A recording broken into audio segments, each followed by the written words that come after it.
ओ राम जी के नमुआ हो भाजिए राम जी होला गवतैले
नमुआ हो राजा दो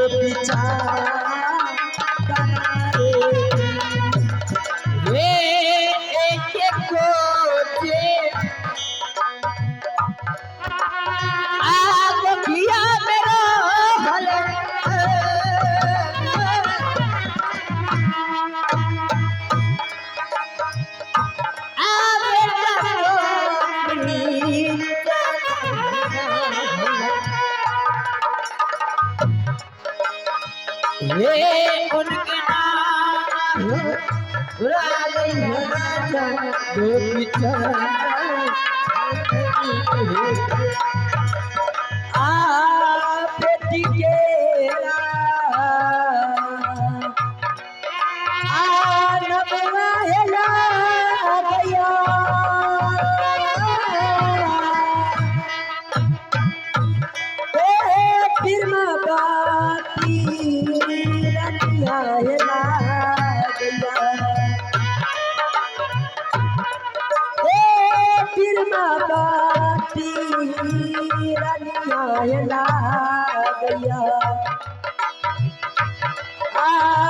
बेटी के नमुआ है बिरमा गतिरा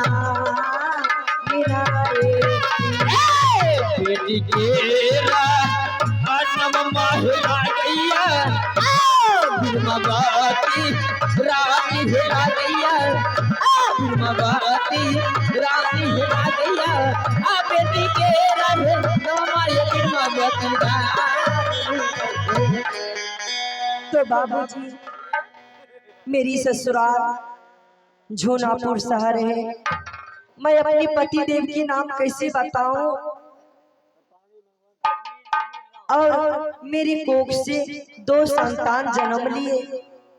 बेटा का नाम राजा गोपीचंद, बेटी के नाम रानी बीरमावती। जब मेरी बेटी 12 वर्ष की थी और बेटा 10 वर्ष की, तभी मेरे स्वामीनाथ इस दुनिया से चल बसे। तब से मैं अपने बेटा और बेटी को बड़ी परिश्रम से मैं पाल पोस के जवान की। और मेरा बेटा राजा गोपीचंद अपनी बहन को धूमधाम से चंपापुर शहर की राजा के साथ विवाह किए। क्या नहीं? और मैं कहती हूँ, हे मालिक, ऐसे भाई बहन का प्यार सभी को दे, क्योंकि जब मेरे पति चल बसे तो मेरे बेटे ने अपनी बहन को लार प्यार से सुख शांति से अपनी बहन को चंपापुर शादी की। और मेरा बेटा राजा गोपीचंद जब तक मैं महल के अंदर अपनी आंखों से नहीं देखती हूँ तब तक मैं अंजलि भी ग्रहण नहीं करती हूँ, क्योंकि जब से मेरे स्वामीनाथ इस दुनिया से चले हैं तब से मैं अपने पुत्र को देख देख कर मैं इस झोनापुर शहर में जीवित हूँ। जब तक मैं अपने आंखों के टुकड़े को, अपने लाडला बेटा को नहीं देखती हूँ तब तक मेरे दिल का संतुष्टि नहीं मिलते, मैं अंजलि भी नहीं करती हूँ। द्वारपाल प्रणाम महारानी जी। खुश रहो। तुम तो जानते हो कि मेरे कोख से 2 संतान जन्म लिए हैं। क्या नहीं? और मैं अपने बेटे को जब तक नहीं देखती हूँ तब तक मैं अंजलि भी ग्रहण नहीं करती हूँ। हाँ महारानी जी, आप जब तक अपनी बालक को और बच्ची को नहीं देखते हैं तब तक आप भोजन नहीं करते हैं। आखिर मलकानी या आप में बात क्या है? देखो मंत्री, हाँ इस झोनापुर शहर में मेरे बेटा सिवा इस संसार में मेरा बुढ़ापा की सहारा कोई नहीं है। इसमें महारानी एक कहानी है, थोड़ा आप दिलिया मास्टर साहब। अरे लोटबा दिल हो एक बाबा बेटबा दिल हो तीन मास्टर साहब। लोटबा दिल हो एक बाबा बेटबा दिल हो तीन हो परिया पिया बेटबा लोटबा लेल गई छी हो परिया पिया बेटबा लोटबा लेल गई छी। कैसे कटतई हमर दी आबै रातिया नदी कैसे कटतई हमर दी।